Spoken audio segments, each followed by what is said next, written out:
Imagine living in a house with no lights, 24 hours a day, 365 days a year, for 30 or 40 years of your life, in total darkness, but you're still eating, sleeping, trying to wash your sheets and everything else.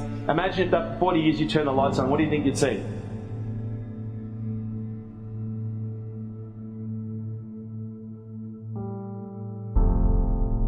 You would probably become very overwhelmed.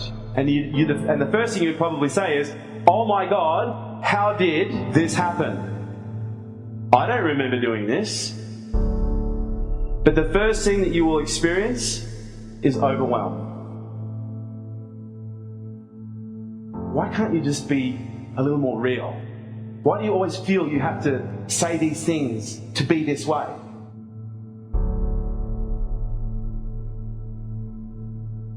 If you want to up the stakes and play a bigger game, the first thing you need to up the stakes is drop the facade. Stop trying to be something that you're not.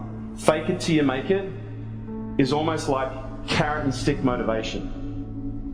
If you want to up the stakes, it is not about faking it anymore. It is about being real, authentic and genuine and wearing your heart on your sleeve. Where does self-sabotage show up most for you? What is self-sabotage? Self-sabotage is a conflict of values. If self-sabotage is a conflict of values, what is it that creates that conflict? Who would agree it's very easy not to succeed when you don't know what you're doing? But here's the challenge. When you know everything that you have to do, then all of a sudden, guess what? You're aware, but then there's only one thing stopping you. So, when we make the decision to become more conscious and we turn the lights on, the first thing we're going to experience is an overload of information. We're going to feel overwhelmed. That is going to trigger what? Stress. And stress is going to have a biochemical effect. Now, I'm not going to go into all of the biochemical responses that the body has to stress, but there's one in particular that is really important to be aware of. What is it? Cortisol. And what does cortisol do? It makes you fat, it makes you old, it makes you carcinogenic, and it makes you stupid. Your IQ will be cut in half. The average IQ is about 80 to 100 points. The moment you have cortisol, you're going to take roughly 50% of your IQ and it's going to be diminished within 7 minutes. Within 7 minutes of you experiencing a higher level of consciousness, within 7 minutes of you being introduced to a higher level of consciousness, you are going to experience overwhelm, which is going to trigger stress, and you are going to have a tremendously great chance. The probability is very high for you to lose half of your intelligence in the next 7 minutes. How do we make sense of all of this? We take responsibility.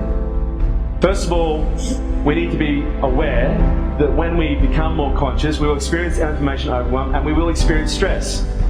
In most cases, when we experience the stress as a result of seeing more, we label, we give the authority, we give the power to someone else in that creation. So in order to be consciousness, we must be willing to accept full responsibility for everything we see when we turn the lights on. If we're not, we are going to experience very high levels of repetitive pain.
responsibility for what we're now starting to see.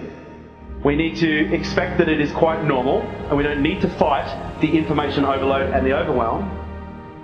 We can be aware that often when we feel overwhelmed, stress will become present, but this is where we need to interrupt. We need to intervene and go, right, I am not choosing to feel anxious, I'm not choosing to feel pain, I'm not choosing to feel anger, frustration, panic. I'm now choosing to feel grateful. But consciousness without responsibility equals pain.